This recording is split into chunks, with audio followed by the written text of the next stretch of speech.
আপনি যদি মনে করেন আমি সিয়াম পালন করব, অর্থাৎ আমি রোজা রাখবো, আপনাকে সাহারি খেতে হবে নির্দিষ্ট নিয়মে। সাহারি খাওয়ার পরে আপনাকে কি করতে হবে? আপনার সারা দিন উপোস থাকতে হবে, গালাগালি দিলে হবে না, স্ত্রী মিলন করলে হবে না, এক কথায় অবৈধ জিনিস থেকে আপনাকে দূরে থাকতে হবে। সন্ধ্যাবেলাতে আগে ইফতারি করলেও হবে না, পরে ইফতারি করলেও হবে না, নির্দিষ্ট টাইম আপনাকে ইফতারি করতে হবে। তার মানে এই ইবাদতটা কমপ্লিট হতে কতক্ষণ টাইম লাগলো? 12 থেকে 14 ঘন্টা টাইম লেগে গেল, 15 থেকে 16 ঘন্টা টাইম লেগে গেল। এলাকা বিশেষে, জায়গা বিশেষে এই টাইমটা লাগবে। লাগবে কি লাগবে না? তুমি আসমানে থাকো প্রভু, আমি জমিনে। তুমি আসমানে থাকো প্রভু, আমি জমিনে। তবু তোমারি প্রেম জমে হৃদয় গহীনে। আমি তোমারি গোলাম গো, অন্য কারণ না। আমি তোমারি গোলাম গো, অন্য কারণ না। আলিমুল গায়ব তুমি, মালিক রব্বানা। আল্লাহ আল্লাহ আল্লাহ আল্লাহ। তোমারি রহম ছাড়া বাঁচা বড় দায়। কঠিন দিনে কঠিন ক্ষণে বাঁচিয়ে রাখো গো আমায়।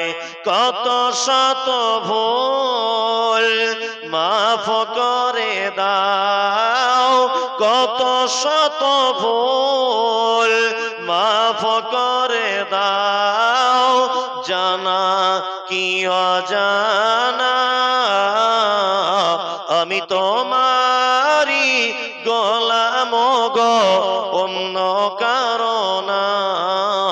আলিমুল গায়ব তুমি, মালিক রব্বানা।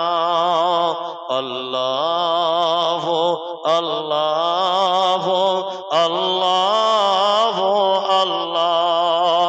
তুমি আসমানে থাকো প্রভু, আমি জমিনে। তুমি আসমানে থাকো প্রভু, আমি জমিনে। তবু তোমারি প্রেম জমে হৃদয় গহীনে। তা আমি এসেছি আপনাদের সামনে কিছু কথা আলোচনা রাখবো। ওমা তৌফিক ইল্লা বিল্লাহ, আলাইহি তাওয়াক্কালতু ওয়া ইলাইহি উনীব। আমি পবিত্র গ্রন্থ মুকুট আল কোরআনুল কারীমের সূরা আন-নাহল আয়াত নম্বর 97, সূরা আল ইমরান আয়াত নম্বর 134, সূরা আল ইমরান আয়াত নম্বর 113, এই তিনটি আয়াত আপনাদের সামনে তেলাওয়াত করেছি। প্রয়োজন মতো আরো কিছু কোরআনের আয়াত বা আরো কিছু হাদিস যুক্ত করার চেষ্টা করব ইনশাআল্লাহ। আমি কোনো ভূমিকা ছাড়াই, রাত্রি অনেক হয়েছে, একটু পরেই মানুষ চলে যাবে, আমি বক্তব্য আস্তে আস্তে করে শুরু করছি। আল্লাহ সুবহানাহু ওয়া তাআলা পবিত্র আল কোরআনের সূরা আন-নাহল আয়াত নম্বর 97 তিনি বলছেন, মান আমিলা সালিহাম মিন যাকারিন আও উনসা ওয়া হুয়া মুমিনুন। তোমাদের ভিতরে নারী হোক বা পুরুষ হোক, কেউ যদি আমলে সালেহ অর্থাৎ ভালো আমল যদি করে, আর যদি তারা ওয়া মুমিনুন ঈমান ওয়ালা হয় বা ঈমানের অবস্থায় থাকাকালীন যদি তারা ভালো কাজ করে, আল্লাহ বলছেন হায়াতাম তাইয়্যিবাতান, তাহলে দুনিয়াতেই তাদেরকে আমি উত্তম জীবন দান করব। এখন আয়াত বাকি আছে। আল্লাহ সুবহানাহু ওয়া তাআলা বলছেন তোমাদের ভিতরে নারী পুরুষ যে কেউ হোক, যদি আমলে সালেহ যদি করে, তাহলে তারা যদি ঈমানের অবস্থায় যদি করে, তাহলে তাদের জন্য দুনিয়াতেই আমি উত্তম বসবাসের ব্যবস্থা করে দেব। এতটুকু আয়াতটার তর্জমাটা করলাম, এখনো আয়াত বাকি। এখানে আমাদের দুটো থেকে তিনটে জিনিস মাথায় নিতে হবে। এক, পবিত্র আল কোরআনে আল্লাহ সুবহানাহু ওয়া তাআলা যত জায়গায় মানুষের আমল করার ব্যাপারে তাগিদ করেছেন, সমস্ত জায়গায় শব্দ ব্যবহার করেছেন নয় আহসানু আমালা, নয় আমলে সালেহ। সূরা মুলকের ভিতর আল্লাহ তাআলা বলছেন লিয়াবলুয়াকুম আইয়ুকুম আহসানু আমালা। হায়াত এবং মওত কেন আমি সৃষ্টি করলাম? আমি তোমাদের পরীক্ষা করব যে তোমাদের ভিতরে উত্তম আমলকারীকে। এখানে বলা হচ্ছে আহসানু আমালা। আমরা সূরা ৩-এ দেখি ইল্লাল্লাযীনা আমানু ওয়া আমিলুস সলিহাত, যারা ঈমান আনে আর সৎ কর্ম করে, আমলে সালেহ যারা করে। আর অত্তর আয়াতে আল্লাহ সুবহানাহু ওয়া তাআলা বলছেন মান আমিলা সালিহাম মিন যাকারিন আও উনসা, নারী পুরুষ যে কেউ করে সৎ কাজ, ভালো কাজ। দেখুন একটা কথা এবার আপনাদের বলি, কোন প্রোডাক্টে যদি আপনি দেখেন লেখা আছে 100% খাঁটি, তাহলে এই লেখাটা দেখে আপনাকে বুঝে নিতে হবে নিশ্চয়ই একই প্রোডাক্ট অন্য কোম্পানিতে ভেজাল ধরা পড়েছে, তাই না? ওই কারণে এই কোম্পানি তার মালে জনগণের মনে বিশ্বাস যোগাবার জন্য বলছে আমার মালটা 100% খাঁটি, তাই না? তার মানে বুঝে নিতে হবে পৃথিবীতে ভেজাল আমল গাদা আছে। ওই জন্য আল্লাহ তাআলা বলেছেন আমলে সালেহ করো। আল্লাহ যদি শুধু বলতেন আমল করো, এটা একরকম, কিন্তু আল্লাহ বলছেন আমল তো অনেক, তার ভিতরে উত্তম আমলটা তোমরা করো, সালেহ সৎ আমলটা তোমরা করো। বাজারে অনেক আমল আছে না, যার সঙ্গে হাদিস কোরআনে কোনো সম্পর্ক নেই, আছে? আছে। একজন মানুষ, মুমূর্ষ মানুষ, মারা যাচ্ছে, বিছানায় শুয়ে আছে, আপনি কি করবেন? আপনি তার পাশে বসে কলেমা বলুন, লা ইলাহা ইল্লাল্লাহ। আপনার বলাতে যদি ওই লোকটা শুনে যদি একবার যদি বলে দেয়, তাহলে ও কোথায় থাকবে? জান্নাতে। কোথায়? জান্নাতে, তাই তো? তবে আপনি ওই লোকটাকে বলতে বাধ্য করতে পারবেন না যে তুমি বলো লা ইলাহা ইল্লাল্লাহ, তুমি বলো লা ইলাহা ইল্লাল্লাহ, কারণ ও এখন কঠিন বিপদের সম্মুখীন। আপনি ওকে বলতে বললে ও অস্বীকার করে দিতে পারে বা খারাপ কোনো কথা বলতে পারে। ওই জন্য আপনি তার পাশে বসে বলুন, আপনার শোনাতে যদি ও বলে দেয় তাহলে ওর থাকার জায়গা হয়ে যাবে জান্নাতে। এটা মুহাম্মদ সাল্লাল্লাহু আলাইহি ওয়াসাল্লামের শিক্ষা। কিন্তু আমাদের, আপনার আব্বা মৃত্যু যন্ত্রণায় ছটফট করছে, আর আপনি গ্রামে ঘুরে ঘুরে দেখছেন যে কটা মাদ্রাসার ছেলে আছে, দেখি তাদেরকে ডেকে এনে যদি একটু ইয়াসিন সূরাটা অন্তত পক্ষে পড়া যায়, তাহলে মনে হয় যন্ত্রণাটা একটু কমে যাবে, তাই না? এটা অনেক জায়গাতে হচ্ছে কি হচ্ছে না? মানুষ দেখবেন দুলে দুলে দুলে দুলে কোরআন মাজিদ পড়ছে, তাই না? আর মানুষ খুব চালাক, বিশাল চালাক এখন বর্তমানের মানুষ। এত চালাক, সহজে জান্নাতে যাবার রাস্তা বার করে দিয়েছে। কি বলুন তো? ও নিজের ছেলেকে দামি স্কুলে ভর্তি করে গরিবের ছেলেকে দিয়ে 200 টাকায় ওর বাপের জন্য দোয়া করিয়ে নিচ্ছে। কি বললাম বুঝলেন না? খুব শর্টে জান্নাতে যাবার রাস্তা। ওর নিজের বেটা একটা মাদ্রাসায় পড়ায়নি। কি বললাম বুঝতে পারছেন? এলাকায় খুঁজলেন, ও 4টে বেটা, একজন ডাক্তার, একজন মাস্টার, একজন প্রফেসর, আর একজন ওই ব্যাঙ্গালোরে আছে কি একটা ডিগ্রি করছে। আর জলসাতে আছে 50,000 টাকা দিয়ে বলছে মাদ্রাসার প্রতি আমার ভালোবাসা খুব, একটু দোয়া করে দেবেন। আর বক্তারাও তো সেই রকম দোয়া, যেমন টাকা তেমন দোয়া করে দিচ্ছে, একদম জান্নাতে ওকে পৌঁছে দিয়ে তবে আসছে। মানে কি সস্তায় জান্নাতে যাবার একটা লাইন, তাই না? হ্যাঁ। অথচ মুহাম্মদ সাল্লাল্লাহু আলাইহি ওয়াসাল্লাম বলেছেন তালাবুল ইলমি ফরিজাতুন আলা কুল্লি মুসলিমিন, প্রতিটা মুসলিম নরনারীর উপরে দ্বীনের শিক্ষা অর্জন করা ফরজ। ও নিজের বেটাকে দিনের শিক্ষা অর্জন করালো না, অথচ ওই লোকের আব্বা মারা গেছে, ও মাদ্রাসার সমস্ত মৌলভী সাহেবকে দিয়ে দোয়া করিয়ে ওর বাপকে জান্নাতে পাঠাবার চেষ্টা করছে। করছে কি করছে না? মানে এই যে কত রকমের চালাকি আছে, আল্লাহু আকবার। আল্লাহ তুমি জাতিকে হেফাজত করো, আমিন। তাহলে ইয়াসিন পড়া এটা মুহাম্মদ সাল্লাল্লাহু আলাইহি ওয়াসাল্লামের পদ্ধতি নয়। আপনারা আরেকটা জিনিস বলছি, শুনতে ভালো লাগবে, মজাও লাগবে, জ্ঞানও আছে। খুব সামান্য ব্যাপার, যদিও এগুলো আমাদের সহিহ আকীদার গ্রামে হয় না, কিন্তু হচ্ছে বর্তমান বাজারে। দেখবেন শাবান মাসের 15 তারিখে খালা হালুয়া করেছে, বুঝলেন? খালা হালুয়া করেছে। তা খালাকে জিজ্ঞেস করছি, খালা তুমি হালুয়া কেন করলে? বলছে হালুয়া করেছি, তুমি নবীর দুশমন এক নম্বরে, তোমার নাম তো সেই মমতাজুল, তুমি লামো যাবি তো, তুমি ফারাইজি না, তুমি নবীর বিরুদ্ধে বক্তব্য রাখো। বলছি না খালা এরকম কথা বলিও না। তা তুমি হালুয়া করলে কেন বলো? তা বলছে তুমি জানো না আজকে শবে বরাত নবী দাঁত ভেঙে দিয়েছিল, শক্ত জিনিস খেতে পারিনি, ওই জন্য হালুয়া করে দিয়েছি। বলছে হালুয়া করা সুন্নাত।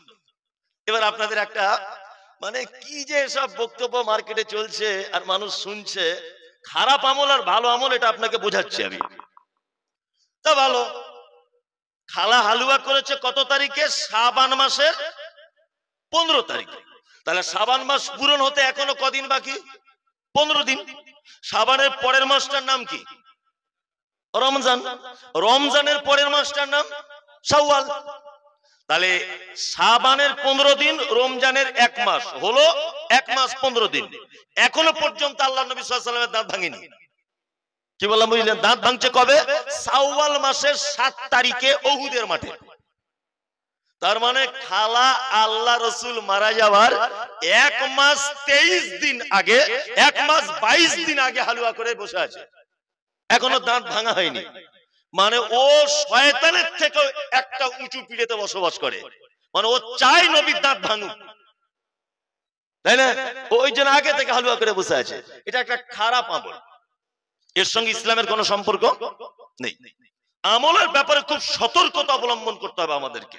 যেমন আল্লাহ তাআলা বলছেন আমিলাতুন নাসিবা তাসলা নারান হামিয়া।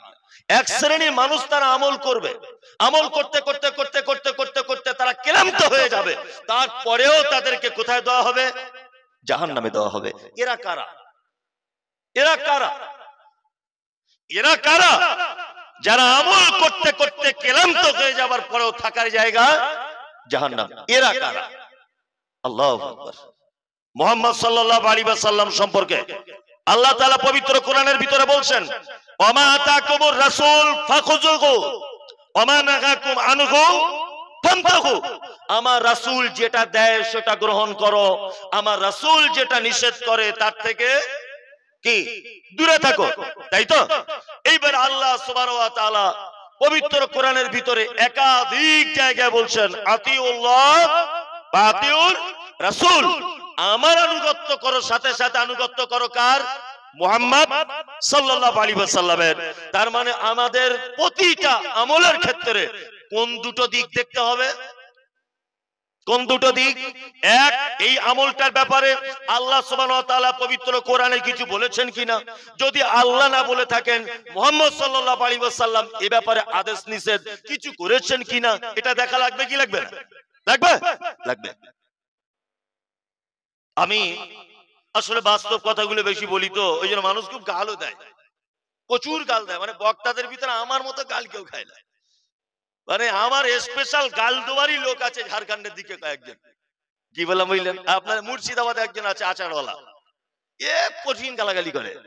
হ্যাঁ, আমি বর্ধমানে কোন একটা জায়গায়, বাস্তব ঘটনা এগুলো, বর্ধমানে কোন এক জায়গায় নামাজ পড়তে যাচ্ছি, তার নামাজে এখন তাকবীর হচ্ছে, আল্লাহু আকবার আল্লাহু আকবার আশহাদু আল্লা ইলাহা ইল্লাল্লাহ আশহাদু আন্না মুহাম্মাদার রাসূলুল্লাহ। যখনই বলছে তখন একটা লোক নামাজ পড়ি ধরেছি, আমি ঠোঁট কাটালো, চাচা এটা কি ব্যাপার? বলছে ভালো করে দেখে, বলছে তোমাকে সে মোবাইলে দেখি, তুমি তো সে নবীর দুশমন। আচ্ছা আমি নবীর দুশমন? তো আমি তো 1 নম্বর নবীর দুশমন, তুমি জানো না এটা? বলছে না। তুমি এরকম চুমু করলে কেন? বলছে তুমি কি নবীকে ভালোবাসো না? আমি তোমার থেকে বেশি বাসি। বলছে তাহলে তুমি চুমু কেন খেলে না? বলছে আপনি কেন খেলেন চুমু? কি কিসের ভিত্তিতে খেলেন? তো বলছে না, ও নবীর মতো লোকের নাম শুনলে চুমু খেতে হবে না। আচ্ছা বাহ, আপনার তো ভালো বুদ্ধি। আচ্ছা বলুন তো, আপনার কথা অনুযায়ী আল্লাহ বেশি বড় না নবী বেশি বড় সব দিক দিয়ে? ও নিজে তখন বলছে আল্লাহ। আচ্ছা আচ্ছা, তারপরে পরেই বলছে তারপরেই নবী। তাহলে আপনি বলুন, তাকবীর যখন দিচ্ছে মুয়াজ্জিন আল্লাহু আকবার আল্লাহু আকবার, কবার আল্লাহ বললো? দুবার। আর তুমি নবীর নাম শুনলে কবার চুমুটা মারো? বলছে মিনিমাম 3 বার মারি। তাহলে এবার বলো নবীর থেকে আল্লাহ কত বড়? বলছে এটা কি আর বলা যায়? কোটি কোটি কোটি কোটি গুণ বড়। ধরে নাও 1 কোটি গুণ বড় হবে। বলছে 1 কোটি গুণ ধরে নাও। তাহলে নবীর নাম শুনলে যদি 3 বার চুমু মারো, তাহলে আল্লাহর নাম শুনলে তো 2 বার হয়ে গেল, 6 কোটি বার চুমু খাওয়া উচিত। বুঝি তা তো ঠিক। আমাকে তো আগে কোনোদিন এরকম ভেঙে কেউ বলেনি। তুমি চুমু মারো অসুবিধা নয়, তবে এই চুমু মারার কারণেই হয়তো তোমার ঠিকানা জাহান্নাম হতে পারে। কারণ মুহাম্মদ সাল্লাল্লাহু আলাইহি ওয়াসাল্লামের পক্ষ থেকে এরকম কোন রায় কি নেই, কোন রায় নেই। ওই জন্য আপনাকে আমলের ব্যাপারে খুব গুরুত্ব দিয়ে দেখতে হবে যে এই আমলটা মুহাম্মদ সাল্লাল্লাহু আলাইহি ওয়াসাল্লামের পক্ষ থেকে কোন রায় আছে কি না। কারণ আল্লাহ সুবহানাহু ওয়া তাআলা একটা মারাত্মক শব্দ ব্যবহার করছেন কোরআনে, আমিলাতুন নাসিবা তাসলা নারান হামিয়া। আমল করবে, আমল করতে করতে করতে করতে সারা রাত লোকটা নামাজ পড়ছে, ভোরবেলাতে ক্লান্ত হয়ে গেল, কিন্তু তার নামাজটা মুহাম্মদ সাল্লাল্লাহু আলাইহি ওয়াসাল্লামের পদ্ধতিতে হলো না। এই নামাজি থাকার জায়গা জাহান্নাম। খুব সাবধানে থাকবেন। কি বললাম বুঝলেন? এখন আবার কোন মানুষকে যদি ভুল ত্রুটি ধরিয়ে দেওয়া হয় তা আর এক বিপদ, আর এক বিপদ না। নামাজে যখন সেজদায় যায় তখন পাগুলো কেমন করে রাখতে হয়? এইরা আমার আঙুলের মতো করে। তা একটা লোক এইরকম করে আছে, তাকে বলছি চাচা কি এরকম করে, বলছে তোর কবরে তুই যাবি, আমার কবরে আমি যাবো, বেশি ভাত ভাত করে বকবি না। আর এরকম বেশি কিছু ডিস্টার্ব করলেন মসজিদে আসবো না, যদিও বা আসছিলাম আর আসবো না। দেখেন আপনি কাল সকালে প্রমাণ করুন, যান আপনি আপনার মসজিদে জোহরের সময় একটা লোককে আপনি সংশোধন করে দেন যে চাচা হাতটা এইভাবে ধরে আছো, একটু ভালো করে বাঁধো, রুকুটা এইভাবে করো চাচা, ভুল হচ্ছে। কোনো মতে আপনার কথা শুনবে না, ও জবাব দিবে এটাই, তুমি কি বড় মৌলভী সাহেব নাকি আব্দুল কাদেরের পাশে নামাজ পড়েছি কিছু বলে না, আর তুমি কোথাকার কে 4 পয়সা মৌলভী সাহেব, এটাই বলবে। বলবে কি বলবে না? বলবে। তার মানে আমরা সংশোধন নিজেকে করতেও চাই না, আর যদি তাকে সংশোধন করার জন্য বলা হয় সে তেলে বেগুনে চলে যায়, চলে যায় না, চলে যায়। বাস্তব চিত্রের একটা কথা আপনাকে বলি, আমি বলে দিচ্ছি এই কথাটা মুহাম্মদ সাল্লাল্লাহু আলাইহি ওয়াসাল্লাম বলেছেন, আমি বলছি এই পদ্ধতিটা মুহাম্মদ সাল্লাল্লাহু আলাইহি ওয়াসাল্লামের পদ্ধতি, আর ও বারবার বলছে পদ্ধতি আজ থেকে 14 পুরুষ আগে আমার বাপ দাদা করে সেটা হলো সব ভুল। এটা ওর জবাব, জবাব নয়, জবাব। আমি একটা মায়ের সাথে ছোট ছোট করে মানে দুনিয়াবি একটা উদাহরণ দিয়ে মানুষকে বোঝাই, তাহলে খুব সুবিধা হয়। এদের অবস্থা কেমন জানেন? আমি বলি অনেক জায়গাতে, ওই একটা মেথর পায়খানা ঘর পরিষ্কার করতে করতে দুপুরবেলা ক্লান্ত হয়ে গেছে, রাস্তা দিয়ে আস্তে আস্তে একটা গাছ তলাতে বিশ্রাম নিচ্ছে। একটা মেথর, মেথরের সিমটম কি? তার হাতে একটা বালতি থাকে, একটা ঝাঁটা থাকে, তাই না? এটা দেখলে বোঝা যায় ও মেথর। এখনো রোদ্দুরে গাছের ছায়াতে বসে আছে। তা আর একজন গ্রামে ফেরি করায় আতর বিক্রি করে, আতরওয়ালা, ও এখন কি করছে, ঘুরে ঘুরে ওই গাছতলাতে ছায়াতে এসে বসেছে। এখন বসেই নাক ধরছে এরকম করে, কি ব্যাপার গন্ধ আসছে। তখন ওই লোকটাকে জিজ্ঞেস করছে, ভাই তুমি কি করো? বলছে লজ্জার ব্যাপার, বলবেন না কাউকে, আমি মেথড, পায়খানা পরিষ্কার করি মানুষের। বলছে তাই? বলছে না, কাজ তো ছোট বড় কিছু নেই, আপনি একটা কর্ম করে খান, ভালো কাজ। তবে ভাই একটা আপনাকে অনুরোধ করে বলছে, আপনার শরীর দিয়ে গন্ধ বার হচ্ছে, আমি তো আতরওয়ালা, জান্নাতুল ফেরদাউস আছে, একটু মেরে দেবো। তো বলছে তাহলে মেরে দেন যদি আপনার সুবিধা হয়। নেও পকেট থেকে মোটামুটি জান্নাতুল ফেরদাউসের বোতলটা বার করে ওর সারা শরীরে লাগিয়ে দিয়েছে। লাগিয়ে দেওয়ার পরে চটপট চটপট করে অজ্ঞান হয়ে গেছে। এখন এই আতরওয়ালা খুব বিপদে পড়েছে, বিশাল বিপদ। এই ঘটনা কি? বিশাল বিপদ। এই লোকটাকে কি করবে এখন? লোকে আমাকে মারবে, ডাকাত টাকাত মনে করে, চোর টোর মনে করে, ছেনতাইবাজ মনে করে, ও তাড়াতাড়ি করে বুদ্ধি করে একটা টোটো ভাড়া করে বহরমপুর হাসপাতালে নিয়ে গেছে। ডাক্তার বাবু জিজ্ঞাসা করছে আতরওয়ালাকে, তুমি কি করেছো লোকটাকে? বলছে ডাক্তার বাবু আমি গরিব মানুষ, আতরওয়ালা, আমি তো কিছু বুঝি না তেমন, ওর গায়ে গন্ধ বাড়াচ্ছিল মেথর, আমি একটু জান্নাতুল ফেরদাউস মেরে দিয়েছি। ডাক্তার তো বিচক্ষণ লোক, জ্ঞানী লোক, ও বুঝতে পেরে গেছে রোগ কোথায়। আতরওয়ালাকে বলছে শোনো এর কিছু হয়নি, এক কাজ করুন। বলছে কি? বলছে হসপিটালের পিছনে দেখুন নতুন বাথরুম হয়েছে, পায়খানা ঘর, ওইখান থেকে কাঁচা মাল এনে নাকে লাগিয়ে দেন, দেখবেন ভালো হয়ে যাবে। বাথরুম ঘর থেকে কাঁচা মাল বার করে নাকে লাগিয়ে দিয়েছে, লোকটা একদম ত্রিক করে লাফ করে উঠেছে। আতরওয়ালা বলছে তো কঠিন জাদুকর, আপনি ডাক্তার নাকি জাদু খেলাতেন? বলছে আমি ডাক্তার, আমার এক্সপিরিয়েন্স হচ্ছে এই, আমার অভিজ্ঞতা হচ্ছে এই। এই লোকটা জন্ম থেকে মানুষের পায়খানার গন্ধ শুকে শুকে আসছে, আর ওকে যদি হঠাৎ করে আপনি এখন জান্নাতুল ফেরদাউস মেরে দেন, ও সহ্য করতে পারে? সারা জীবন বেদাত করে করে করে করে ওর মাথা দমদমের এয়ারপোর্টের মতো হয়ে গেছে। এখন আপনি যদি ওকে একটা সহিহ হাদিস বলেন, তাহলে ও চমকে উঠবে কি উঠবে না? উঠবে না? উঠবে। ও তো বলবেই এটা আমার বাপ দাদা 14 পুরুষ করেছে, কারণ সারা জীবন আমলের ব্যাপারে বেদাতের মধ্যে ডুবে ছিল। আজকে যদি লোকটাকে সহিহ হাদিসের কথা বলতে যান, ওর একটাই কথা যে মুমতাজুল নবীর দুশমন, তবে বরাত মানে না, নবীর নাম শুনে চুম্বন খায় না।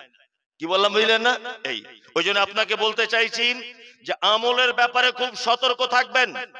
আম্মা জান আয়েশা সিদ্দিকা রাদিয়াল্লাহু তাআলা আনহা হাদিস বর্ণনা করছেন, মুহাম্মদ সাল্লাল্লাহু আলাইহি ওয়াসাল্লাম তিনি বলছেন, মান আমিলা আমালান লাইসা আলাইহি আমরুনা ফাহুয়া রাদ্দুন। মানুষ এমন কোন আমল করে যে আমলে আমার পক্ষ থেকে কোনো রায় নেই, যে আমলে আমার পক্ষ থেকে কোনো পারমিশন নেই, যদি কোন মানুষ সেটা আমল মনে করে করে, ফাহুয়া রাদ্দুন, অবশ্যই সেটা বাতিল। অবশ্যই কি ওটা বাতিল, 10 পয়সাও কোনো দাম থাকবে না। এইবার আপনাদেরকে আর একটা মজার কথা বলি, বিসমিল্লাহ, আর একটা মজার কথা বলে দিই। আল্লাহ অত্তর আয়াতে বলছেন আমলে সালেহ করবে, আকুয়া মুমিনুন, তবে তোমার ঈমানের অবস্থাতে ভালো কাজ করতে হবে। একটা কথা বলি, ঈমানের অবস্থা ছাড়া যদি কেউ ভালো কাজ করে, তার ভালো কাজের কোনো দাম আছে? আছে? নাই। আছে। আপনি নাই কেন বলছেন? আছে। আপনারা জানেন আমাদের নবী মুহাম্মদ সাল্লাল্লাহু আলাইহি ওয়াসাল্লামের আপন চাচা, নাম তার আবু তালিব। আবু তালিব ইসলামিক ইতিহাসে একটা বাংলা, আরবি, উর্দু, ফার্সি চটি বইয়েও আপনি দেখাতে পারবেন না যে আবু তালিব কখনোই মুহাম্মদ সাল্লাল্লাহু আলাইহি ওয়াসাল্লামের বিরুদ্ধচারণ করেছেন। কোশ্চেন কালে বিরুদ্ধচারণ করেনি, বরং বেঈমান মুশরিকেরা যখন মারতে এসেছে, আঘাত করতে এসেছে, আল্লাহ রাসূলের চাচা আবু তালিব প্রাচীরের মতো দাঁড়িয়ে গিয়ে হুঙ্কার ছেড়ে দিয়ে বলেছে, আমার ভাতিজা রানী তো দিন কবুল করবে না, ওটা ভিন্ন ব্যাপার, কিন্তু আমার ভাতিজাকে আঘাত করলে আমি ছেড়ে কথা বলবো না। চাচা মারা যাচ্ছেন, আল্লাহ নবী সাল্লাল্লাহু আলাইহি ওয়াসাল্লাম বলছেন, চাচা একবার শুধু আমার আনিত দিন আপনি গ্রহণ করে নেন, তাহলে কিয়ামতের দিন আপনি পরিত্রাণ পেয়ে যাবেন। আবু জেহেল, আবু লাহাব বেঈমানদের সর্দারের এসে বলছে, কি ব্যাপার আবু তালিব, সারা জীবন তুমি আব্দুল মুত্তালিবের দিনের উপরে থাকলে, মারা যাবার সময় ভাতিজার ইসলাম নামক ধর্ম মেনে, জীবন ব্যবস্থা মেনে তুমি পৃথিবী থেকে চলে যেতে চাইছো, এটা একটা লজ্জাজনক ব্যাপার। কথোপকথন চলছে, আল্লাহ নবী সাল্লাল্লাহু আলাইহি ওয়াসাল্লামের চাচা বলছেন, ভাতিজা মুহাম্মদ, আমি আমার বাপ আব্দুল মুত্তালিবের দিনের উপরই থাকলাম। কথা বলা শেষ, পৃথিবী থেকে চলে গেলেন আপন চাচা আবু তালিব। মুহাম্মদ সাল্লাল্লাহু আলাইহি ওয়াসাল্লাম তিনি বলছেন, আমার চাচাকে জাহান্নামে দেওয়া হবে। আমার চাচা বলে সাবসিডি এতটুকুই যে দুটি আগুনের জুতা পরিয়ে দেওয়া হবে, তার কারণে আমার চাচার মাথার মগজ টকবক টকবক করে ফুটবে। এটা হচ্ছে জাহান্নামের সবথেকে হালকা আযাব, সবথেকে ছোট আযাব। কি বুঝলেন আপনি? আপনাকে আমি এটা বোঝাতে চাইলাম যে একটা লোকের জীবনে যত ভালো কাজ থাক না কেন, সেই লোকটা যদি মুহাম্মদ সাল্লাল্লাহু আলাইহি ওয়াসাল্লামের আনিত দ্বীন অর্থাৎ তার ভিতরে ঈমান নামক বস্তুটা যদি না থাকে, তাহলে কোশ্চিন কালেও জান্নাতে যাওয়া সম্ভব হবে না। হুজুর কত বড় মিথ্যুক আর কত বড় যে বিশ্বাসঘাতক। জলসা করতে এসে 22 হাত পাগড়ি ছুঁড়ে দিয়ে বলছে, আপনারা সবাই পাগড়িতে ধরুন। যারা পাগড়িতে চান্স পাচ্ছেন না, যারা পাগড়ি ধরেছে আপনারা তাদের ধরুন। আবার যারা চান্স পাচ্ছেন না, যারা ধরেছে আপনারা তাদের ধরুন। বলছে হুজুর উপকার কি হবে? বলছে আমাদের নৌকা বুকিং করা আছে কিয়ামতের মাঠে তোমাদের জান্নাতে নিয়ে যাওয়ার জন্য। অজস্র বক্তব্য আপনি বাংলাদেশের এই সমস্ত ভণ্ড মানুষদের কাছ থেকে পাবেন। অজস্র বক্তব্য। নামাজ রোজা অসুবিধা নাই। আপনাদের মুর্শিদাবাদ জেলাতেও রয়েছে এমন একটা জায়গা যেইখানে মাটি দেওয়ার জন্য জায়গা কিনতে হয়। কি বললাম? আছে, আছে। যেখানে কাফনের ভিতরে চিঠি করে দেওয়া হয় এটা আমাদের দলের লোক, পাছার চামড়া তুলে দিবে। নবী চাচা টিকতে পারল না কিয়ামতের মাঠে, আর এক কোথাকার আচারওয়ালা চিঠি করে দিচ্ছে, বলছে আমাদের দলের লোক। এসব চলে? চলে? এসব চলে না। 2024 সালে মানুষ এত অবুঝ থাকবে? আচ্ছা, আল্লাহর পরে পরে আপনাকে সব থেকে মানুষ হিসেবে ভালোবাসে কে? আল্লাহর পরে পরে মানুষ যত আছে, ভাই আছে, বোন আছে, মা আছে, খালা আছে, ফুফু আছে, শ্বশুর আছে, স্ত্রী আছে, ছেলে মেয়ে, আত্মীয় স্বজন, ভাগনা ভাগ্নি, পাড়া প্রতিবেশী, আরো নিকট আত্মীয় কেউ, এর ভিতরে আপনাকে সব থেকে বেশি ভালো কেউ আছে? তারপরে বলছে বউ, মানে বউ ছাড়া কিছু বোঝে না। বাপ রয়েছে জীবিত, বাবা, বাপের নামটা বল, বলছি স্ত্রী। কি বলছি বুঝতে পারছেন না? আশ্চর্য ব্যাপার। বাপের নামটা বল বাবা, যে আমার আব্বা। ও আব্বাটা বাদ দিয়ে হচ্ছে স্ত্রী। তা ঠিক আছে, উনি যেটা ভালো বুঝেছেন উনি সেটাই বলেছেন, এতে আমাদের কোনো আপত্তি নেই। আল্লাহ পবিত্র কোরআনে ভালোবাসা সিরিয়াল করেছেন। কুল, নবী আপনি বলুন, ইন কানা আবাউকুম, তোমাদের আব্বা মা, আবনাউকুম, তোমাদের বেটা বেটি, ইখওয়ানুকুম, তোমাদের ভাই, ও আজওয়াজুকুম, তারপরে তোমাদের স্ত্রী। স্ত্রী কয় নম্বরে? 4 নম্বরে। তাহলে ভাই আগে না স্ত্রী? আল্লাহ ব্যবহার করছে ভালোবাসার জিনিস কয়েকটা আছে, তার ভিতরে 1 আবাউকুম, তোমাদের আব্বা মা, 2 আবানাউকুম, বেটা বেটি, 3 ইখওয়ানুকুম, তোমাদের ভাই, 4 আজওয়াজুকুম, তোমাদের স্ত্রী। স্ত্রী কয় নম্বরে? তার আগের শব্দ কে? ভাই।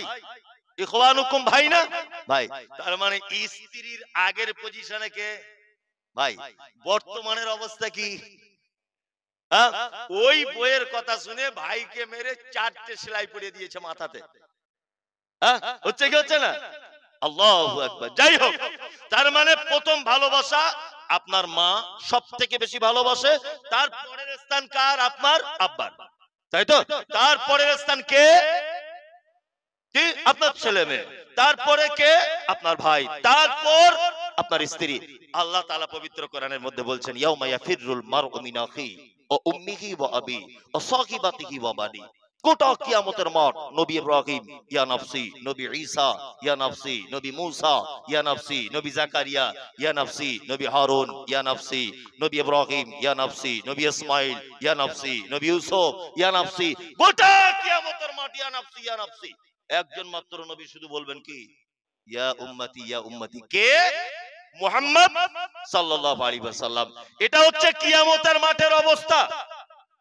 আল্লাহ তাআলা বলছেন, ইয়াউমা তারাউনাহা তাযহালু কুল্লু মুরজিআতিন আম্মা আরজাত ওয়া তাযাউ কুল্লু যাতি হামলিন হামলাহা ওয়া তারান নাসা সুকারা ওয়া মা হুম বিসুকারা ওয়ালাকিন আযাবাল্লাহি শাদীদ। একজন মা তার বাচ্চা নিচের দিক দিয়ে পড়ে যাবে, বুঝতে পারবে না বাচ্চা কি করে হলো। একজন দুগ্ধ দানকারিনী মা, তার বাচ্চা তার পাশে এসে বলবে, মা আমাকে দুধ দাও। মা সেদিন তার বাচ্চাকে দুধ পান করাতে ভুলে যাবে। এর নাম কিয়ামতের মাঠ। মানুষকে দেখতে পাওয়া যাবে, হিতাহিত জ্ঞান নেই, তার কোনো জ্ঞান শূন্য, মাতাল যেমন করে টলমল টলমল করে ঘুরে, মানুষ কিয়ামতের মাঠে টলমল করে ঘুরবে। আল্লাহ বলছেন, আমা হুম বিসুকারা, একজনও মদ পান করেনি, ওয়ালাকিন আযাবাল্লাহি শাদীদ, শুধু আমার কঠিন ভয়াবহ আযাবের কারণে মানুষ কিয়ামতের মাঠে মাতালের মতো করে ঘুরছে। এইরকম একটা বিভীষিকাময় দিনে, এইরকম একটা কঠিন দিন সম্পর্কে আল্লাহ তাআলা বলছেন, ইয়াউমা ইয়াফিরুল মারউ মিন আখি ওয়া উম্মিহি ওয়া আবি। সেদিন বাপ তার বেটার কোনো উপকার করতে পারবে না, ভাই তার ভাইয়ের কোনো উপকার করতে পারবে না, স্ত্রী তার স্বামীর কোনো উপকার করতে পারবে না, কেউ কারো কোনো উপকার করতে পারবে না। অথচ হুজুর বলছেন যে আমি নৌকা ভাড়া করে রেখেছি। আপনার বাড়ি কি গ্রাম? এটা ছক্করনগর, ডাঙ্গাপাড়া। আপনার বাড়ি ডাঙ্গাপাড়া, পীর সাহেবের বাড়ি এখান থেকে 550 কিলোমিটার দূরে। আপনি যার মুরিদ, যে মা পেটে ধরলো ওই মা কিয়ামতের দিন উপকার করতে পারবে না। 550 কিলোমিটার দূর থেকে নৌকা নিয়ে আসবে। এটা হযরত ওমরের জামানা যদি হতো না, এদেরকে ধারালো ছুরি দিয়ে কচকচ করে কেটে দিত সব। একজনকে বাঁচার অধিকার থাকতো না। কি বললাম বুঝলেন? ঈমানের অবস্থায় ভালো কাজ করতে হবে। এইবার আরেকটা কথা আল্লাহ বলছেন, হায়াতাম তাইয়্যিবাতান। ঈমানের অবস্থায় যদি তোমরা ভালো কাজ করো, আরে আখিরাতে তো যা দিব দিব, দুনিয়াতেই তোমাদেরকে পুরস্কার দিয়ে দেব। দুনিয়াতে পুরস্কার পেয়েছে ডাঙ্গাপাড়ার এরকম কেউ আছে? যে মাদ্রাসায় 50,000 টাকা দান করেছি, বাড়িতে 50,000 টাকা রাখা ছিল, বাড়িতে গিয়ে বাক্স খুলে দেখছি ওটা 1.5 লাখ টাকায় পরিণত হয়েছে। এরকম ঘটনা ঘটেছে? ঘটেনি। কিন্তু ভালো কাজ করলে দুনিয়াতে প্রাইজ আছে না নেই? আছে। চলুন এইবার আপনাকে একটা চমৎকার ঘটনা পেশ করছি, ঘটনাটা শোনার চেষ্টা করুন। এক, আল্লাহ নবী সাল্লাল্লাহু আলাইহি ওয়াসাল্লাম মিরাজের রাত্রিতে মিরাজে গেলেন। রাস্তাতে অনেক ঘটনা, অনেক রাস্তাতে ঘটনা, আমি একটাও বলছি না। জান্নাত দেখলেন, জাহান্নাম দেখলেন। জান্নাতের সাইডে ঘুরতে ঘুরতে দেখছেন একজন ছেলে, সে যেন তার পায়ের আওয়াজ আমার কানে আসছে।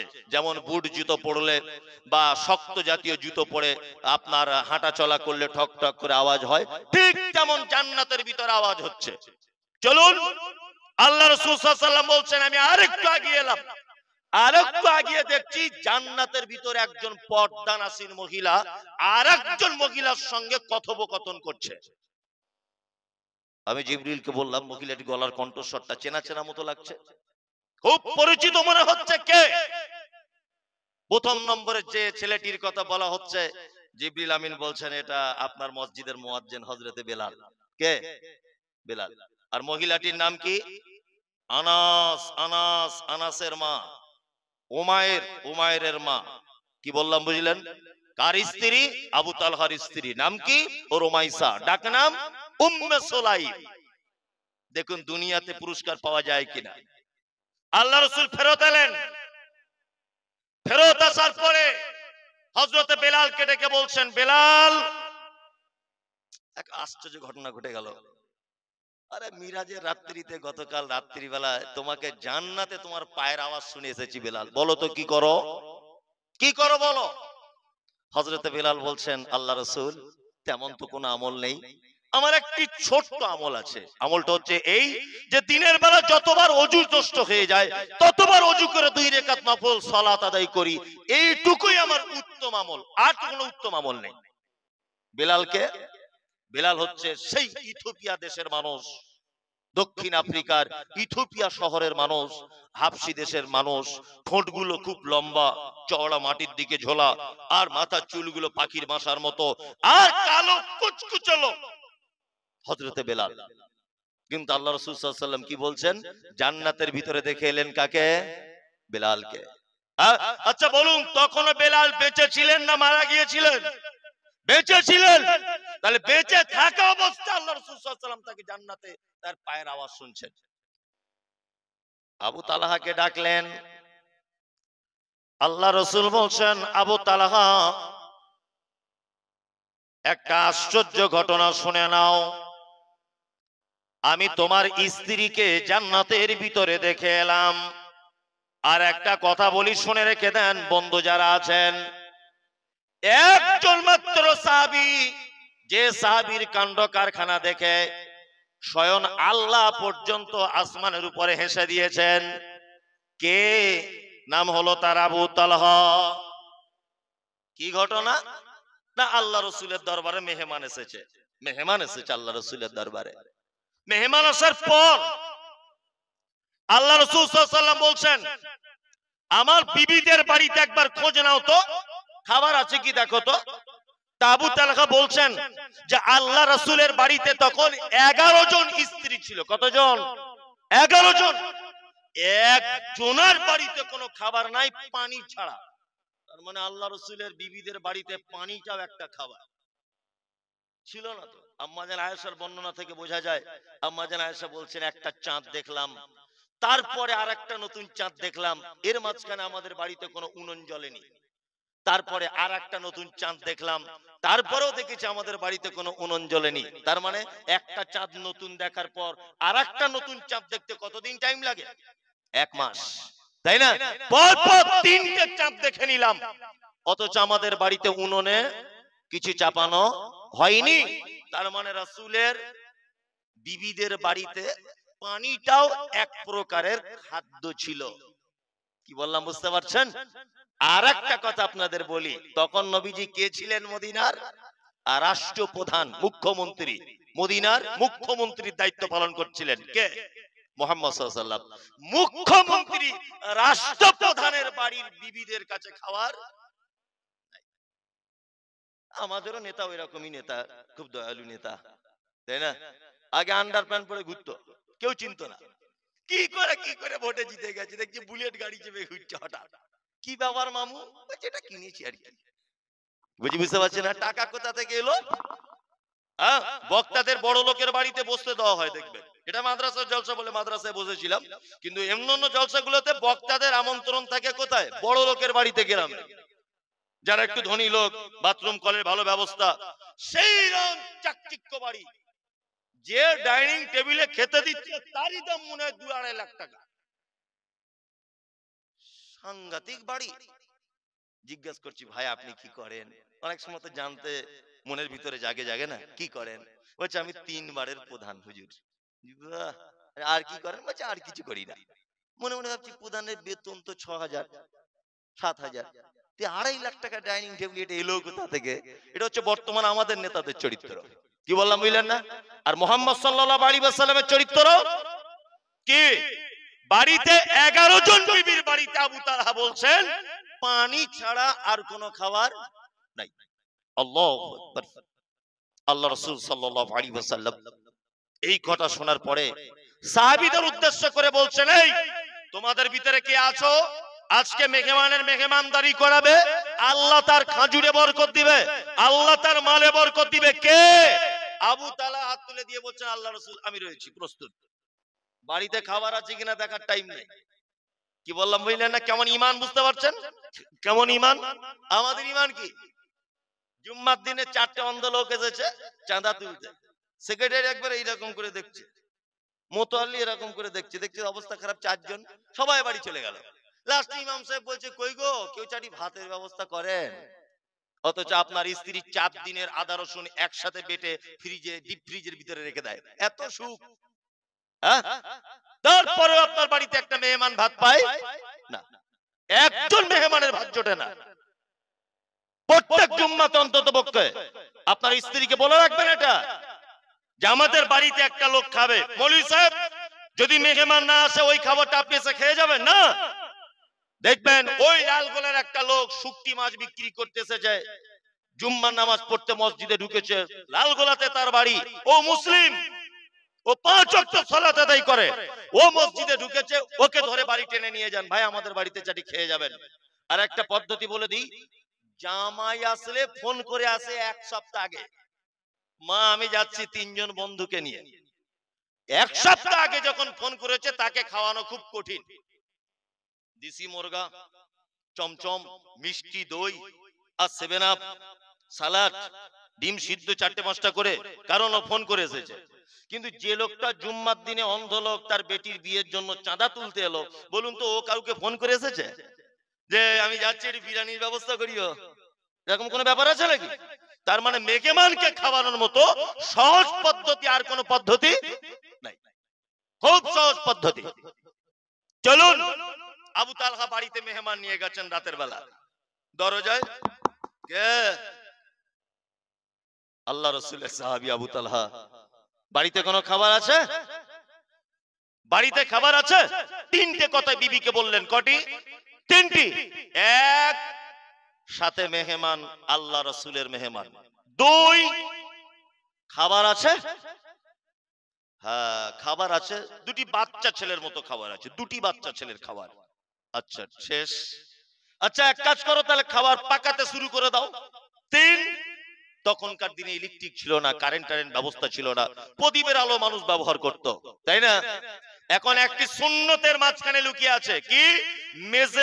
মেহমানের সঙ্গে খেতে হবে। এর ভিতরে একটা লজিক আছে, লজিকটা বলে দিই, দেখবেন আপনার দিমাগ খুলে যাবে। আপনার বাড়িতে একটা অভাবী লোককে আপনি নিয়ে গেছেন খাওয়ার জন্য, আপনি তাকে প্লেটে করে খাবার দিলেন, হ্যাঁ? আপনি যদি তার সাথে বসে যদি না খান তাহলে সে কি ভাববে? ধনী লোক তো, আমাকে মনে হয় যা তা করে দিল, ও মনে হয় ভিআইপি বাড়িতে কিছু খাবে। অথচ একই খাবার খাবেন, কিন্তু তার মনে এটা জাগবে, জাগবে কি জাগবে না? জাগবে। ওই জন্য দুস্থ, মাদ্রাসার শিক্ষক, আদায়কারী যে কেউ আপনার বাড়িতে যাক, এটাও একটা সুন্নত যে আপনি তার সাথে বসে খাওয়ার কি চেষ্টা করবেন। ডাল ভাত যা হবে একসঙ্গে বসে খাওয়া দাওয়া করবেন। আবু তালহা বলছেন, দুটি বাচ্চা ছেলের খাবার, যদি এই খাবারটা আমরা দুজন যদি খাই তাহলে তো শেষ হয়ে যাবে অল্প তাড়াতাড়ি। তখন স্ত্রী পরামর্শ দিয়ে বলছেন, এক কাজ করিয়েন, আপনারা দুজন খেতে বসবেন, আর আমি কোন একটা বাহানা করে প্রদীপটাকে নিভিয়ে দেব, প্রদীপটা জ্বালানোর চেষ্টা করব, ঠিক করব, হাবি যাবি কোন একটা কাজে ব্যস্ত থাকবো, আর এর ফাঁকে ফাঁকে আপনিও প্লেটে হাত দিবেন, মুখে হাত তুলবেন, মুখটা লাড়াচাড়া করবেন, কিন্তু খাবেন না। আপনি যদি খান তাহলে আল্লাহ রসুলের মেহমানে পেট ভরবে না। সারা রাত চলে গেল, আল্লাহ রসুলের মেহমানের পেট পরিপূর্ণ করে দেওয়া হলো। সকালবেলা ফজরের পরে আল্লাহ রসুল আবু তালহাকে ডেকে বলছেন, আবু তালহা শোনো, আশ্চর্য বোধ করছি আমি নিজেকে, সেটা হচ্ছে এই যে গতকাল তোমাদের স্বামী স্ত্রীর যা কাণ্ড কারখানা, আমার মেহমানের সঙ্গে তোমরা যা করেছো, আল্লাহ খুশি হয়েছে এত যে আল্লাহ আসমান থেকে হেসে দিয়েছে তোমাদের স্বামী স্ত্রীর দুজনের কাণ্ড কারখানা দেখে। এদের জন্য কোরআনে একটা আয়াত অবতীর্ণ হয়েছে, সূরা হাসরের 9 নম্বর আয়াত। আল্লাহ তাআলা বলছেন, আরে মুমিন তো তারাই, ভালো মানুষ তো তারাই যারা নিজেদের থেকে অপরকে অগ্রাধিকার দেয় বেশি। কি বললাম বুঝলেন না? নিজে অনেক সময় না খেয়ে অপরের খাবারের সহযোগিতা করে বেশি, নিজের গায়ে চাদর না দিয়ে অপরের গায়ে বস্ত্র তুলে দেয়, নিজে ক্ষুধা থেকে অপরের মুখে অন্নর ব্যবস্থা করে দেয়। আল্লাহ তাআলা বলছে এটা মুমিনদের একটা বৈশিষ্ট্য। সূরা হাসরের 9 নম্বর আয়াত এদের ব্যাপারে, স্বামী স্ত্রীর ব্যাপারে আল্লাহ সুবহানাহু ওয়া তাআলা অবতীর্ণ করেছিলেন। আল্লাহ রাসূল আবু তাআলার স্ত্রীকে কোথায় দেখলেন? আগে বলেছি কোথায়? জান্নাতের ভিতরে। আবু তাআলার স্ত্রী তখন বেঁচে ছিলেন না মারা গেছেন? বেঁচে আছেন, আবু তাআলার সঙ্গে সংসার করছেন। তারপরে আল্লাহ রাসূল সাল্লাল্লাহু আলাইহি ওয়াসাল্লাম বলছেন, জান্নাতের ভিতরে তোমার গলার আওয়াজ পেলাম। না সুবহানাল্লাহ কালকে বলবেন যদি টাইম না পান। অথচ আল্লাহ সুবহানাহু ওয়া তাআলা কি বলছেন? মান আমিলা সালিহাম মিন যাকারিন আও উনসা ওয়া হুয়া মুমিনুন। তোমরা যদি ভালো কাজ করো ঈমানের অবস্থায়, নারী হও বা পুরুষ হও, আল্লাহ বলছেন হায়াতাম তাইয়্যিবাতান, উত্তম জিন্দেগীর ব্যবস্থা করে দিব। ওয়ালা নাজজি আন্নাহুম আজরাহুম বিআহসানি মা কানু ইয়ামালুন। তোমরা যে ভালো কাজ করেছো এর থেকে আমি আল্লাহ ভালো প্রতিদান তোমাদের জন্য রেখে দিয়েছি, যা যে প্রতিদান সম্পর্কে তোমরা কেউ জানো না, কেউ জানো না। আমরা আলেম ওলামা বক্তব্য রাখি, খুব সুর করে করে বলি, বন্ধুরা আমার, জান্নাতের ভিতরে বড় বড় আঙ্গুর রয়েছে, বড় বড় আপেল রয়েছে, বড় বড় বেদানা রয়েছে, সুন্দর সুন্দর ফল রয়েছে, আছে না? আইনাবা ওয়া কাযবা ওয়া যাইতুনা ওয়া নাখলা ওয়া হাদাইকা ওয়া গুলবা ওয়া ফাকিহাতা ওয়া আব্বা, কোরআনে আছে না? মানে জান্নাতের নিয়ামতের শেষ নেই, এটা আমরা শুধু শুনি। এবার আপনাকে একটা কথা বলি, একটা অন্ধ লোককে যদি আপনি জিজ্ঞাসা করেন, ভাই বকের কালার কেমন, বক বক যে পাখিটার কালার কেমন, অন্ধ বলবে কালার সাদা, বলবে না? যদি বলা হয় অন্ধকে কাক এর কালার কেমন, ওই একদমসে বলবে কাকের কালার কালো। আচ্ছা, যে জন্ম অন্ধ সে কি অরিজিনালি বুঝে কালো কাকে বলে? বুঝে? একো অরিজিনালি কি বুঝে যে সাদা কি জিনিস? বুঝে কি? বুঝে না। কিন্তু ওকে জিজ্ঞাসা করলেই ও বলবে সাদা বক ধবধবে, কাক কালো কুচকুচে, বলবে না? হ্যাঁ, অমুকটা লাল টকটকে, হলুদটা একেবারে গড়গড়ে, বলবে কি বলবে না? বলবে। কিন্তু আদেও জানে না। আমরা আলেম ওলামারা যতই বক্তব্য দিই, জান্নাত আপেল বেদানা সুন্দর সুন্দর নারী রয়েছে, হুর রয়েছে, হাবি জাবি যত যা কিছু বর্ণনা করি, আদেও যে সে বেদানার কি স্বাদ, আর ও বেদানা দেখতে যে কেমন, দার্জিলিং এর মতো না আপনার ওই নাসিকের মতো, কোথাকার মতো যে কালার হবে, কি যে তার বর্ণনা, মনে মনে ভেবেও কুল পাওয়া যাবে যাবে? কারণ কোন চক্ষু দেখেনি, কোন মানুষ তার ভাবনার কল্পনাতে আনতে পারবে না। এবার আপনাদেরকে আমি আর একটা কথা বলি। আল্লাহ সুবহানাহু ওয়া তাআলা সূরা আল ইমরানের 134 নম্বর আয়াতে একটা কথা বলছেন, ভালো কাজ করতে হবে। আল্লাহ বলছে ঈমানের অবস্থায় ভালো কাজ করো, দুনিয়াতে সুখ শান্তি যদি পেতে চাও। আমরা যারা এখানে বসে আছি আমাদের তো ঈমান আলহামদুলিল্লাহ আছে তো? যদি বলছেন আছে কিনা আপনি এটা জিজ্ঞেস করছেন, এটা আবার জিজ্ঞেস করা লাগে? আমরা ডাঙ্গাপাড়া মাদ্রাসার একনিষ্ঠ কর্মী, শ্রোতা, প্রতি বছরের জলসা একটা মাদ্রাসার প্রতিষ্ঠানে বসে আছি, আর আপনি বলছেন যে আমার ঈমান আছে কিনা? অনেক মানুষের এর ভিতরে ঈমান আছে, আর কারো ঈমানে পোকা লেগেছে, তাই না? কারো ঈমান একটু দুর্বল আছে, এরকম আছে কিনা? আচ্ছা, ঈমানটা মজবুত করে ভালো কাজ করুন। আমি কয়েকটা ভালো কাজ পবিত্র আল কোরআন দিয়ে আপনাদেরকে বলার চেষ্টা করছি। এক, জীবনে অনেক ভালো কাজের কথা শুনেছেন, আমি কোরআন থেকে বলছি শুনুন। আসলে কোরআন মাজিদ তো আমার কাছে অবতীর্ণ হয় না, এক এক বক্তা এক এক ঢঙে এক এক রকমে মানুষকে বোঝানোর চেষ্টা করে, এছাড়া আর কিছু নয়। আল্লাহ তাআলা ভালো কাজ বলছেন, আল্লাযীনা ইনফিকুনা ফিস সাররাই ওয়াজ যাররাই ওয়াল কাযিমিনাল গায়যা ওয়াল আফিনা আনিন নাস ওয়াল্লাহু ইউহিব্বুল মুহসিনিন।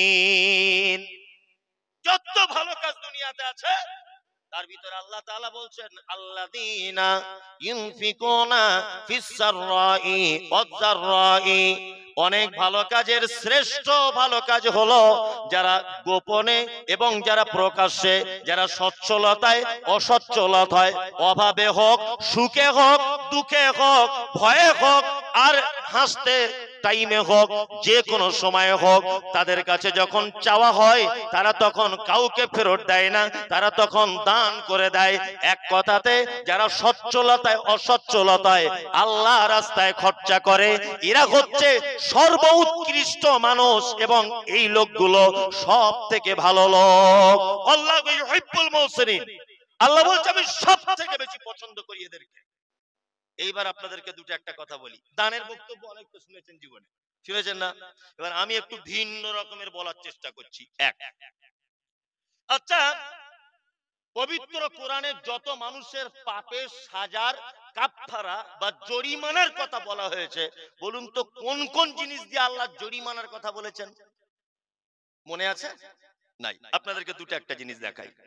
আমি আমার বউকে বলছি তোমার হাতটা আমার মায়ের মতো, তোমার চোখটা আমার মায়ের মতো, তোমার মুখটা এটা আমার মায়ের মতো।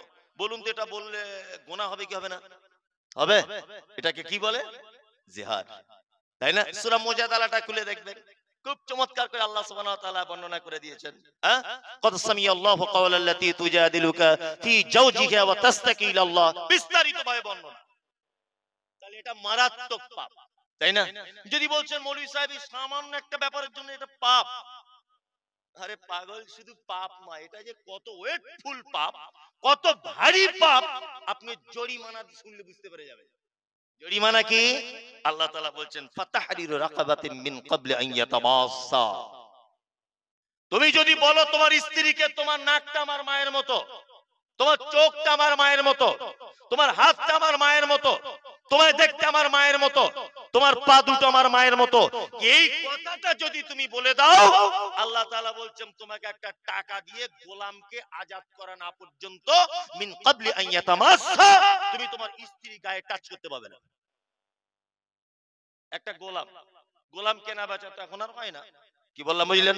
যাই হোক, তারপরে কেউ যদি গোলাম আজাদ করতে না যদি পারে, আল্লাহ তাআলা বলছেন ফাইন লাম ইয়াজিদ ফাসিয়ামু শাহরাইন মুতাতাবিঈন, যদি গোলাম আজাদ করতে না পারো তাহলে তুমি পরস্পর 2 মাস সিয়াম পালন করো।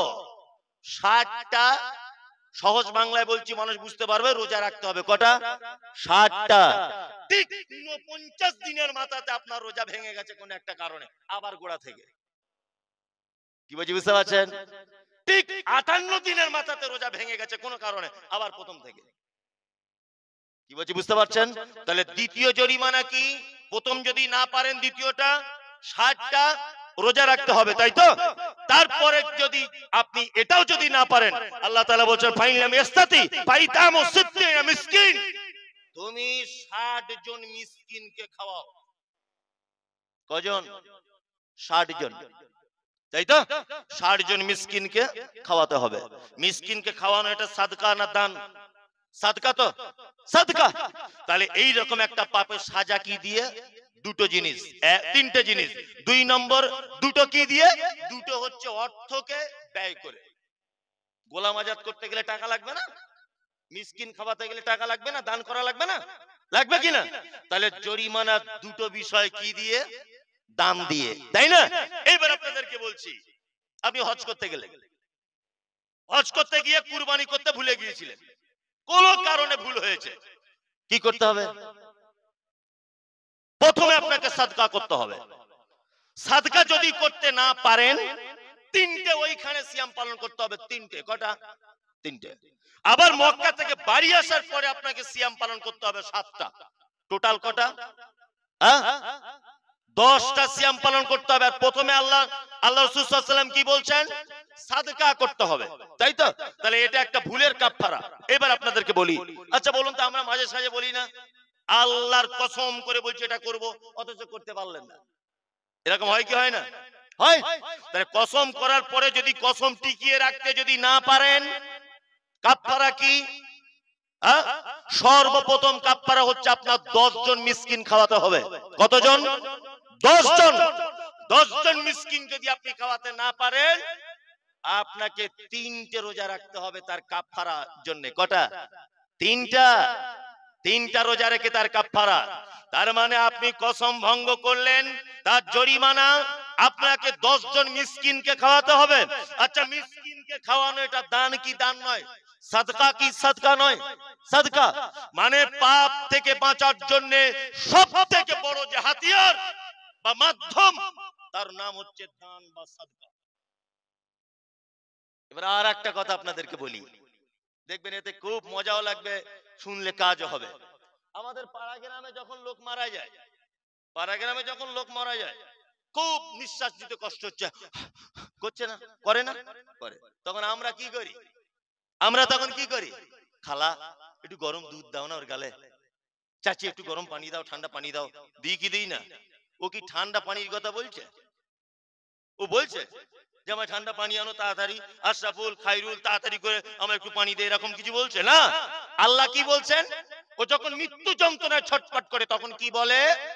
আনফিকু মিম্মা রাযাকনাকুম মিন ক্বাবলি আন ইয়াতিয়া আহাদাকুমুল মাউত ফায়াকুলা রাব্বি লাউলা আখখারতানি ইলা আজালিন করিম ফাআসাদদাকা ওয়া আকুম মিনাস সালিহিন।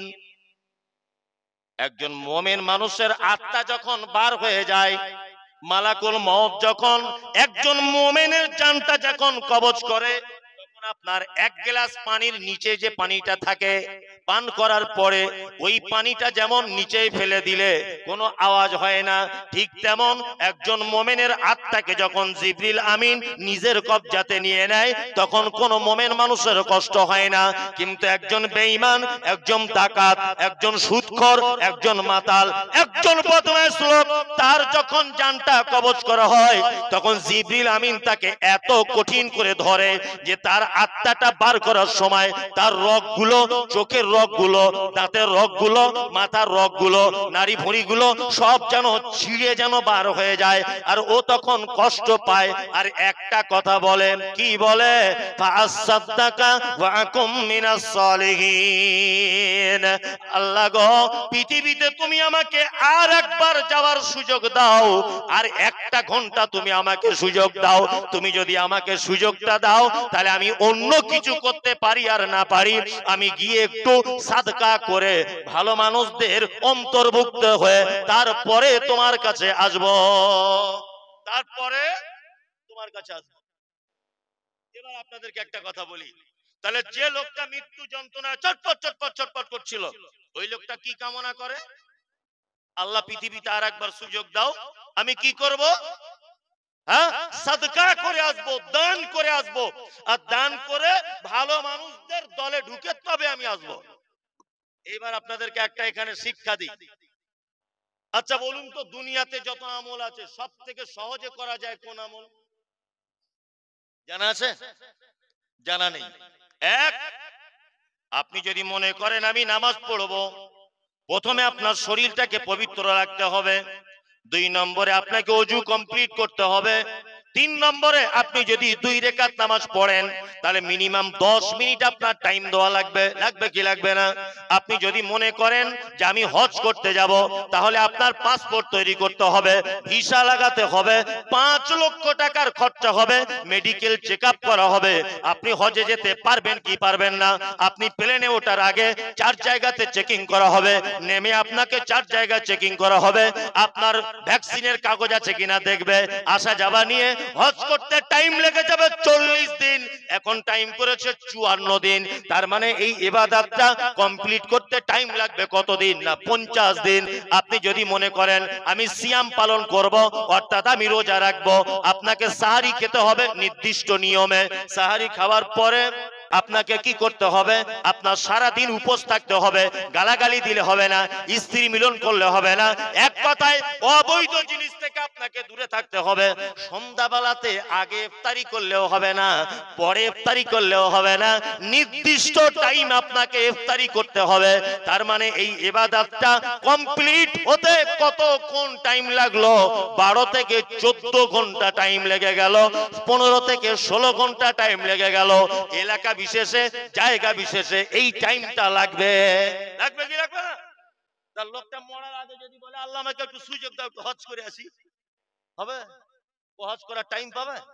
ও যদি শুধু বলে যে আল্লাহ 2 রাকাত নামাজ পড়ার সুযোগ দাও, তা পানিতে ওযু করে তারপরে তো 2 রাকাত নামাজ পড়বে। জি, লোকটা যদি বলে রোজা রাখবো, কত ঘন্টা টাইম লাগবে? 15 থেকে 16 ঘন্টা।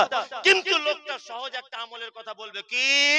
ফায়াকুলা রাব্বি লাউলা আখরতানি ইলা আজালিন করিব ফাসাদদাকা ওয়া আকুম মিনাস সালিহিন। আল্লাহ একবার আমাকে তুমি শুধু সুযোগটা দাও, একটা বার সুযোগ দাও, আমি দুনিয়াতে যাবার পরে কিছু সাদকা করে তবে আসবো। এটা হচ্ছে সবথেকে অল্প টাইমের ভালো কাজ। পকেটে পয়সা ছিল, ভিখারি এসে বলছে লা ইলাহা ইল্লাল্লাহ, চাচা কিছু দাও, ওটাম করে বার করে 10 টাকার নোট দিয়ে দিলেন, ইবাদত হয়ে গেল। টাইম লাগলো? যদি নামাজ পড়তে বলতেন মিনিমাম 20 মিনিট টাইম লাগতো, ওযু করতে হতো, শরীর পাক আছে কিনা আছে গোসল করতে হতো, সাজদা দিতে হতো, রুকু দিতে হতো, সালাম ফিরিয়ে জিকির করতে হতো, মিনিমাম 20 মিনিট টাইম লাগতো, লাগতো না? কিন্তু এটা একটা এমন একটি ইবাদত, পকেটে ছিল, চট করে বার করে একটা ভিখারি হাতে দিয়ে দিলেন, আপনি একজন দাতা হয়ে গেলেন। কি বললাম বুঝলেন? এইবার আপনাদেরকে আরেকটা কথা বলে দিই। আল্লাহ নবী সাল্লাল্লাহু আলাইহি ওয়াসাল্লাম তিনি বলছেন সাদকা বা দান এমন একটি জিনিস, ইত্তাকুল্লাহ ওয়ালাউ বিশিক্কি তামারিন, তোমরা কি করো? তোমরা জাহান্নাম থেকে বাঁচো যে কোনো মূল্যে। জাহান্নাম থেকে বাঁচার কিছু যদি খুঁজে না পাও, কিছু যদি তোমার কাছে না থাকে, তুমি কি করো? খাজুরের একটা টুকরা হলেও আল্লাহর রাস্তায় দান করে দিয়ে তুমি জাহান্নাম থেকে কি বাঁচো। রাত্রি এখন 12:30 বাজে, আমার তো ওঠার কথা ছিল 10:20-তে, যাই হোক কোনো কারণে টাইম এদিক ওদিক হয়ে গেছে, এখন 12:30 বাজে। আর একটা চমৎকার হাদিস আপনাদেরকে বলি, সহিহ বুখারীতে হাদিসটা রয়েছে। কি বললাম বুঝলেন? হাদিসটা বর্ণনা করছেন কে? কে? আম্মা জান আয়েশা সিদ্দিকা রাদিয়াল্লাহু তাআলা আনহা। হাদিস বর্ণনা করছেন কে? আম্মা জান আয়েশা সিদ্দিকা রাদিয়াল্লাহু তাআলা আনহা। আয়েশা কে?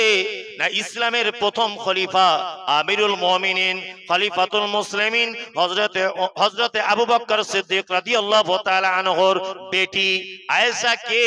না আয়েশা হচ্ছে আল্লাহ রাসূল সাল্লাল্লাহু আলাইহি ওয়াসাল্লামের সর্বশেষ বিবি এবং সবথেকে ছোট অল্প বয়সের বিবি। আয়েশা কে?